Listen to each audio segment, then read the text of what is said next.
مہربانی، تیری عطا، تیری جود و سخا، جس نے ہم کو نبی اعظم،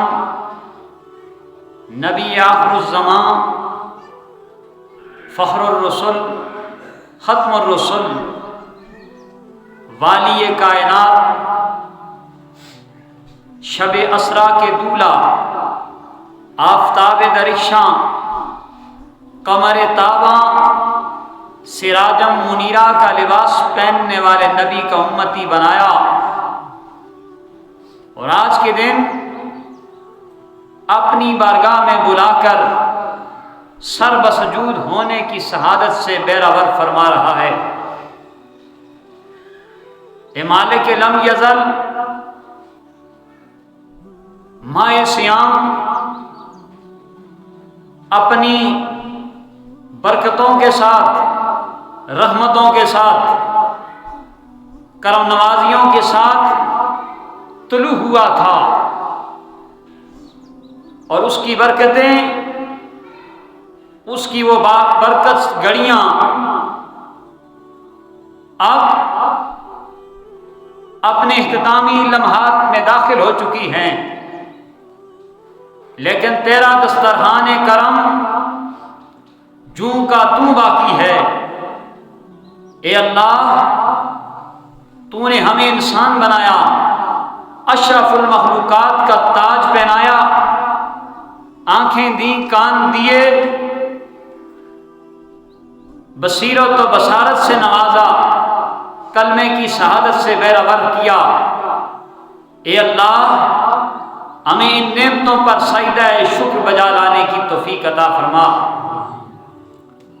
اور جس طرح تیرے رمضان کا احترام کرنے کا حق تھا وہ ہم سے ادا نہ ہوا، ما عبدنا کا حق کا عبادتی کا، جس طرح تیری عبادت کا حق تھا وہ ہم ادا نہ کر سکے، ما عرفنا کا، جس طرح تیری معرفت کا حق تھا ما عرفنا کا، وہ معرفت ہم حاصل نہ کر سکے۔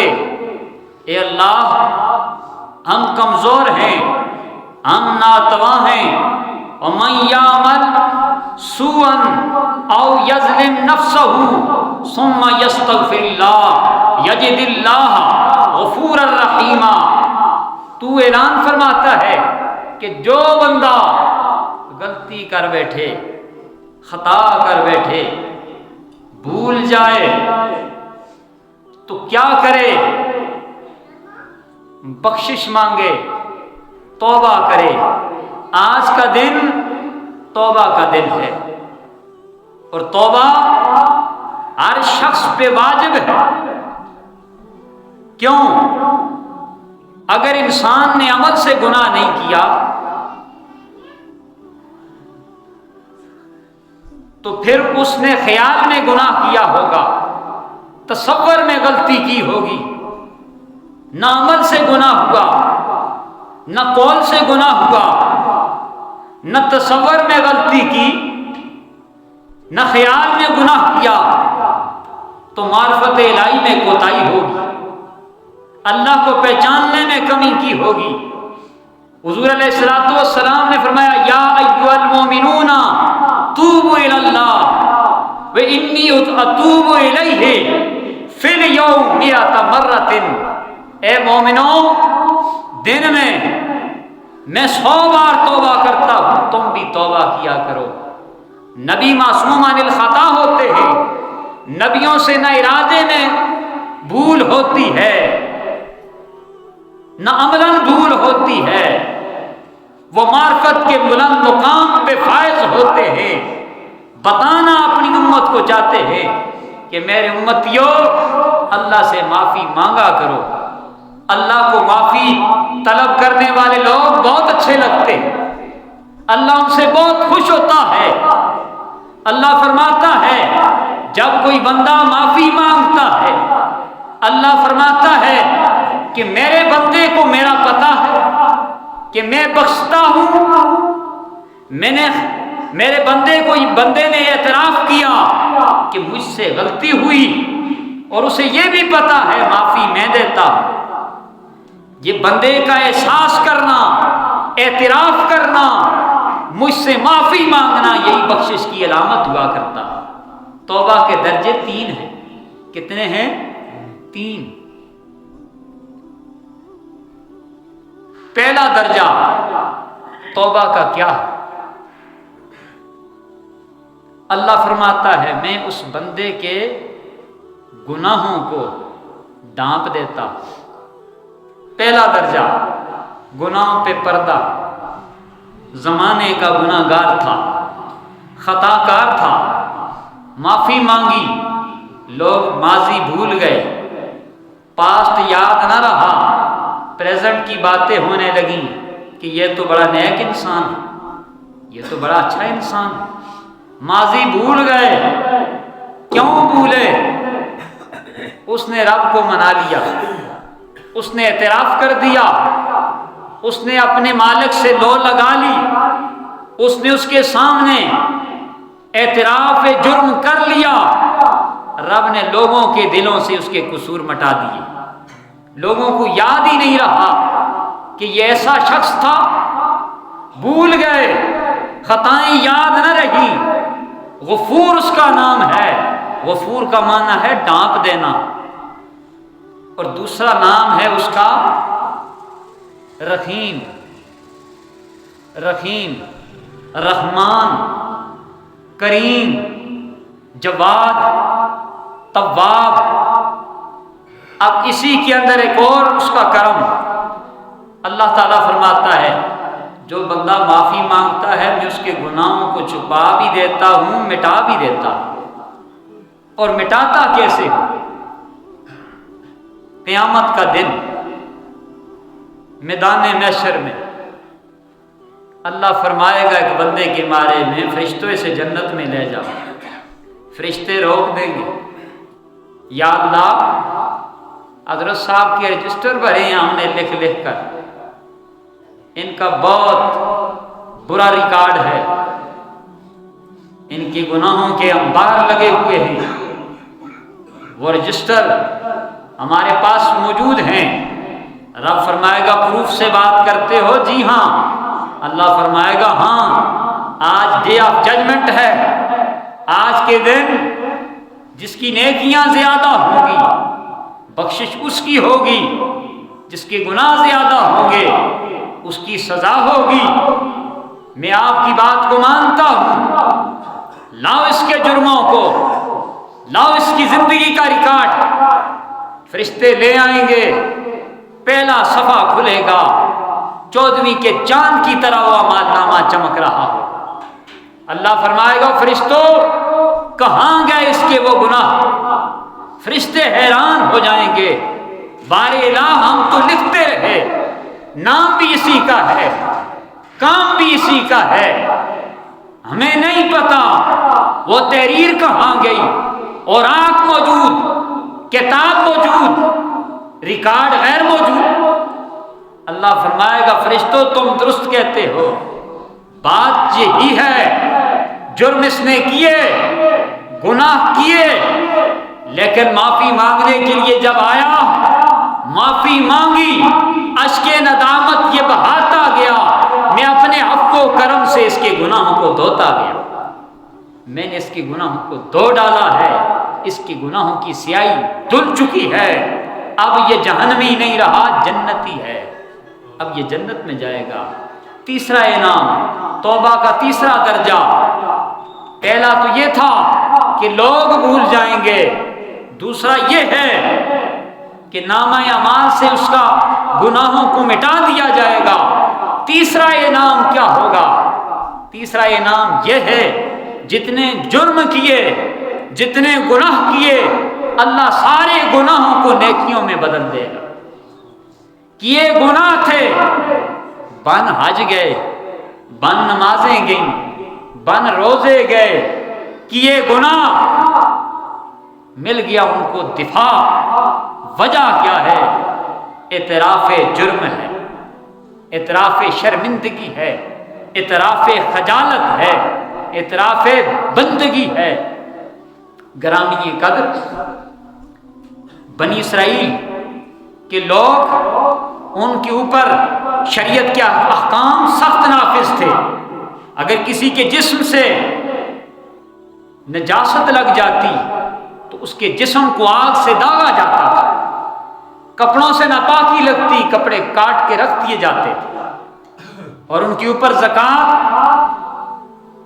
اس طرح فرض نہیں تھی کہ 2.5%، ان کے اوپر زکوٰۃ 4 ساڑھے 4 کے حساب سے فرض تھی، اور ان کے گناہ ان کی پیشانیوں پہ لکھ جاتے، دروازے پہ لکھ دیے جاتے۔ رات کو جرم کوئی کرتا، صبح دروازے پہ لکھا ہوتا، ماتھے پہ لکھا ہوتا، کس نے یہ قصور کیا ہے اسے سزا ملتی۔ اور آج صدقہ ہے میرے حضور کا، صدقہ ہے آمنہ کے لال کا، صدقہ ہے محمد مصطفیٰ کا، کہ امت کتنے جرم کرتی ہے، کسی کے پیشانی پہ نہیں لکھا جاتا، کسی کے گھر پہ نہیں لکھا جاتا۔ یہ آپ کی دعاؤں کا ثمر ہے۔ آپ جو معافیاں مانگتے رہے، آپ روتے رہے، اللہ آپ کی امت پہ کرم کرتا رہا۔ اور توبہ کا ایک اور واقعہ وہ یہ ہے، ایک شخص بنی اسرائیل کا ایک شخص تھا، گناہ کرتا، موسیٰ علیہ السلام اسے منع کرتے، اللہ نے فرمایا اس کو بولو، اس بندے کو بولو، کوئی جرم کرتا ہے معاف کر دیتا ہوں، اور اگر آئندہ جرم کیے معاف نہیں کروں گا۔ موسیٰ علیہ السلام کلیم اللہ بندے کو واعظ و نصیحت کرتے رہے، گناہوں سے رک گیا، کچھ عرصہ رک گیا، لیکن پھر گناہ کر بیٹھا۔ جب پھر گناہ کیا، پیغام آیا، موسیٰ بتاؤ اس کو، اب نہیں معافی، اب معاف نہیں کرتا، اب حساب لوں گا، کیونکہ بار بار وارننگ دی ہے، ہر بار جرم کرتے ہو، اب معافی نہیں ملے گی۔ موسیٰ علیہ السلام کا پیغام سن کر، پیغمبر کی آواز سن کر، وہ بندہ جنگل میں بھاگ گیا، نکل گیا، جنگل میں جا کر اللہ سے مخاطب ہوتا ہے، عرض کرتا ہے مولا مجھے پتا چلا کہ تو نے میرے اوپر معافی کا دروازہ بند کر دیا، میرے گناہ اتنے بڑھ گئے، میرے جرم اتنے زیادہ کہ تیری معافی کا جو قلم ہے وہ رک گیا، مجھے معافی نہیں ملتی، میں اتنا بڑا مجرم ہوں، زمین و آسمان وسیع صحیح، میں نے تو سنا تھا کہ تیری رحمت وسیع ہے، لیکن آج پتا چلا کہ میرے جرم زیادہ ہے، تیری رحمت سے بڑھ گئے۔ مولا جنگل کے اندر ہوں، تو میری صدا کو سنتا ہے، بارے الہ سارے جہان کے لوگوں کے جرم مجھ پہ ڈال، اور سارے جہان کے لوگوں کی سزا مجھ کو دے۔ میں مان گیا، میں نے اعتراف کر لیا کہ میرے قصور زیادہ ہیں، میری غلطیاں زیادہ ہیں۔ اللہ نے فرمایا او میرے بندے، آواز آئی کہ میرے بندے تو نے اعتراف جرم کر لیا ہے، تیرے گناہ زمین و آسمان سے بھی بڑھ جائیں، میری رحمت سے نہیں بڑھ سکتے، میں نے تجھے معاف کیا، میں نے تجھے بخش دیا۔ اسی طرح ایک اور شخص تھا بنی اسرائیل کے اندر، گناہگار تھا، لوگ اس سے نفرت کرتے تھے، مر گیا، ڈھیر پہ پھینک دیا، جنازہ کسی نے نہ پڑھا۔ پیغمبر وقت کو اللہ نے وحی کی، اے موسیٰ فلاں گندگی کے ڈھیر پہ میرا بندہ پڑا ہوا ہے، اسے اٹھاؤ، غسل دو، کفن پہناؤ، اور اناؤنسمنٹ کر دو کہ جو بندہ اس کا جنازہ پڑے گا اسے بھی بخش دوں گا۔ لوگوں نے جب دیکھا اور کہا موسیٰ یہ تو وہ انسان ہے جس کے جرم بہت زیادہ ہے، اس کی معافی کیسے ہو سکتی ہے؟ فرمایا لوگوں مجھے میرے رب نے کہا ہے۔ پوچھا کیا وجہ ہے، کس وجہ سے اس کے گناہ معاف کر دیے گئے؟ کہا اس کی ایک ہی بات تھی، ایک ہی عادت تھی، جب کبھی تورات کو کھولتا، تورات کے اندر نام محمد دیکھتا اسے چوم لیتا تھا۔ نام نامی، اسم گرامی محمد عربی صلی اللہ علیہ وآلہ وسلم کی یہ شان ہے کہ کتنا گناہگار شخص تھا، نام محمد صلی اللہ علیہ وآلہ وسلم کو چومنے کی برکت سے اللہ نے اسے بھی معاف کر دیا، اس کے جرم بھی اللہ نے معاف کر دیے۔ اور اسی طرح احباب ذی وقار، ایک بندہ راستے میں چلتے چلتے جھاڑیوں سے گزرا، چڑیا کے بچے نظر آئے، پکڑے اور چادر میں ڈال دیے۔ چڑیا دوڑی اس کے پیچھے، ماں کی ممتا ہے، اس نے کمبل کو کھولا، چڑیا آ کر اس بچوں پہ بیٹھی، اس نے پھر لپیٹ دیا۔ تاجدار کائنات صلی اللہ علیہ وسلم کی بارگاہ میں پہنچتا ہے، فرمایا یا رسول اللہ، یہ چڑیا کے بچے ہیں اور اس کی چڑیا بچوں کی ماں بھی ساتھ ہے، لے آیا ہوں۔ فرمایا اسے کھولو، دیکھا چڑیا بچوں سے چمٹی ہوئی ہے۔ فرمایا دیکھتے ہو، یہ چڑیا بچوں سے چمٹی ہوئی ہے، یہ چڑیا کا بچوں سے پیار ہے، اور سارے جہانوں کے خالق کا اس سے 70 گنا بڑھ کے پیار ہے۔ میرا مالک، میرا رب اس چڑیا کے پیار سے 70 گنا زیادہ بڑھ کے اپنی مخلوق سے محبت رکھتا ہے۔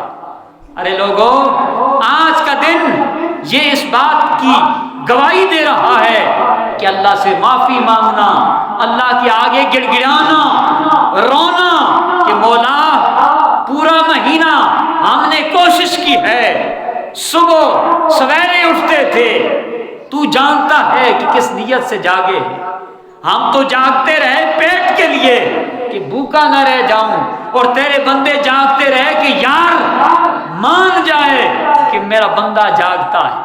اور تیرے بندے وہ ہوں گے جن کی آج کے بعد یہ عادت رہے گی، کبھی ان کی تہجد کی نماز ضائع نہیں ہوگی۔ وہ بندے، اگر کوئی بندہ اپنے آپ کو جانچنا چاہے کہ میری توبہ قبول ہوئی ہے، میرے روزے قبول ہوئے ہیں، میری نمازیں منظور ہوئی ہیں، رمضان کے بعد اس کی نماز نہیں چھوٹے گی، اس کے تہجد نہیں رہیں گے، اس کی قرآن خوانی نہیں رہے گی۔ اسی طرح جس طرح ماہ صیام میں احترام بجا لاتے رہے، آنے والے ایام میں بھی ان کا خیال رکھو گے تو اللہ تعالیٰ اپنے خوان کرم سے آپ کو بخشش کے پروانے عطا کرتا رہے گا۔ اللہ سے دعا کرتا ہوں کہ اللہ مجھے اور آپ سب کو سچی توبہ کرنے کی توفیق عطا فرمائے۔ وما علینا الا البلاغ۔ اب اس کے بعد چند باتیں اناؤنسمنٹ کرنا چاہتا ہوں۔ عید لیلۃ الجائزہ بھی آئے گی، عید کی رات بھی آئے گی، اور رجب کی پہلی رات، شعبان کی 15ویں شب، اور 2 عیدوں کی راتیں، لیلۃ القدر۔ ان راتوں میں جو جاگ جائے، اور لیلۃ العرفہ، یہ راتیں قیامت کے دن اس شخص کا دل زندہ رہے گا، مردہ نہیں ہوگا۔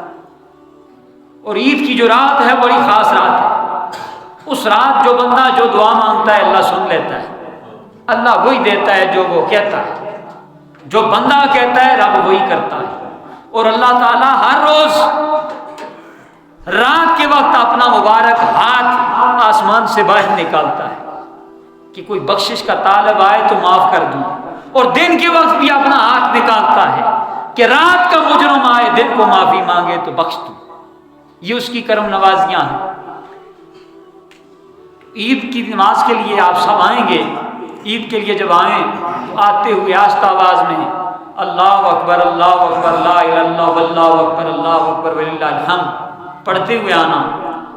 صبح سویرے غسل کرنا سنت ہے، نئے کپڑے پہننا سنت ہے، خوشبو لگانا، مسواک کرنا، اور کوئی میٹھی چیز کھجور تناول کر کے پھر آنا۔ اور عیدگاہ میں جس راستے سے آئیں واپس اس راستے سے نہ جانا، کیونکہ شیاطین کھول دیے جائیں گے، وہ اٹیک کرنے کے لیے راستوں میں آئیں گے، آپ نے ان کے ہر وار کو ناکام کرنا ہے۔ اور اس نیت سے آنا کہ آج کے دن اللہ نے انعام کا اعلان کیا ہوا ہے، آج اس سے انعام لے کے آؤں گا اور آج وہ انعام لوں گا جو اس کی شان ہے۔ کوئی تو مانگے گا سکے، کوئی مانگے گا درم و دینار، اور کوئی بن کے آئے گا اس کا طلبگار۔ کوئی کہے گا مولا اپنا دیدار کرا دے، کوئی کہے گا مولا اپنا اور اپنے حبیب کا دیدار کرا، کوئی کہے گا مولا تو راضی ہو جا، مولا تیری رضا کے لیے آیا ہوں، کسی کی طلب نہیں، مجھے تیری طلب ہے، طلب لے کر آیا ہوں۔ تو اس دن آپ آئیں گے تو یہ عید کی نماز ہوگی، عید کے خطبے ہوں گے، اور عیدگاہ میں جب آپ پہنچیں گے مسجد میں کوئی نماز نہ پڑھیں، آ کر بیٹھ جائیں، خطبہ سماعت فرمائیں، پھر عید کی 2 رکعتیں پڑھیں گے۔ اس پڑھنے کے لیے ہم وقت مقرر کرتے ہیں آپ کی مشاورت سے۔ وہ وقت یہ ہے میرے ذہن کے مطابق کہ عید کی نماز کا وقت 8 بجے، 8:30 اور 7:40، 3 وقت ہیں، 7:40، 8، 8:30۔ اب اس کے اوپر آپ کی رائے لینی ہے۔ ایک وقت ہے جی 8 بجے کا وقت، ٹھیک ہے نا؟ 8 پہ خوش ہیں، ہم بھی اسی پہ خوش ہیں، اور اللہ تعالیٰ اس عید کے دن تک ہمیں پہنچائے، اور اگر زندگی مکمل ہے تو ماہ صیام میں حالت سجدہ میں روزے کی کیفیت میں لے جائے تو یہ بھی منظور ہے، یہ بھی منظور ہے۔ اور درخواست یہ بھی ہے کہ مولا اس وقت سے پہلے جان نہ لینا جب تک تیرے حبیب کا دیدار نہ کر لیں یہ آنکھیں، اس وقت تک ہمیں دنیا سے نہ اٹھانا جب تک تیرے حبیب کو نہ دیکھ لیں، اور جب دیکھ لیں تو پھر دیر نہ کرنا، پھر لے جانا، تیرے حبیب کی دیدار کے لیے دنیا میں رہتے۔ تو یہ 8 بجے ہوگی انشاءاللہ عید کی نماز، اور فطرانے کا آپ کو پتہ ہے عید کی نماز سے پہلے دینا واجب ہے، اور جو بندہ بعد میں دے فطرانہ وہ بھی ہوگا، لیکن ساری زندگی دیتا رہے، جو پہلے دیا اس کے ثواب کو نہیں پہنچ سکے گا، اس کے اجر کو نہیں پہنچ سکتا، کیونکہ اتنی تاخیر، اتنی دیر۔ اور اگر کوئی عید سے پہلے دے دے، عید کا دن آنے سے پہلے، وہ بھی ہو جاتا ہے، وہ بھی درست ہے۔ اور اس کے لیے آپ ہر سال ہمارے ادارے کے ساتھ تعاون کرتے ہیں، فطرانہ آپ دیتے ہیں، اور آپ کا دیا انشاءاللہ یہ گناہگار ہاتھ پہنچا دیتے ہیں، آپ کا دیا ضائع نہیں جائے گا، اور آپ آنکھوں سے اس نظارے کو دیکھو گے دنیا میں بھی اور آخرت میں بھی۔ فطرانہ اور فدیہ یہ 2 الگ الگ ہیں۔ فدیہ اس بندے کو ہوتا ہے جو مریض ہو، ایسا مریض جو روزے نہیں رکھ سکتا، وہ فدیہ دے 2 وقت کے فقیروں کا کھانا، اور 2 وقت میں فقیر کھانا کتنا کھاتا ہے اس حساب سے وہ فدیہ دے۔ اور جس نے زکوٰۃ دینی ہے وہ بھی ان دنوں میں دے، کیونکہ 1 روپے کے بدلے 70,000 کا ثواب ہے، 1 روپے کے بدلے 70,000، ایک نفل کے بدلے۔ جو لیلۃ القدر میں نفل، ہر روز نفل پڑھا کرو رات کو، چاہے 2 پڑھو گے 2 تو ثواب 70,000 سے بھی کئی گنا آگے جائے گا۔ اس لیے ہر طاق رات میں کم از کم 2 نفل پڑھیں، اور ہر طاق رات کو جاگیں، اور جو ساتھی اعتکاف بیٹھے ہیں وہ اہل محلہ کے لیے، ساری امت کی بخشش کے لیے دعا مانگیں، اور بغیر شرعی حاجت کے وہ غسل نہیں کر سکتے، ٹھنڈک حاصل کرنے کے لیے یا جمعے کے لیے وہ غسل نہیں کر سکتے، وضو کیا ہو تو دوبارہ وضو کرنے کے لیے نہیں جا سکتے جب تک ضرورت نہ پڑے، کیونکہ میرے آقا علیہ السلام حالت اعتکاف میں سر دھلایا تھا، اور مسجد نبوی کے ساتھ آپ کو حجرہ مبارک ہے، مسجد میں خود تھے، اپنا سر انور اپنے حجرے کی طرف کیا تھا، تو مائی عائشہ صدیقہ رضی اللہ تعالی عنہا نے ان کی واللیل کی زلفوں کو دھویا تھا، لیکن خود مسجد سے نہیں نکلے۔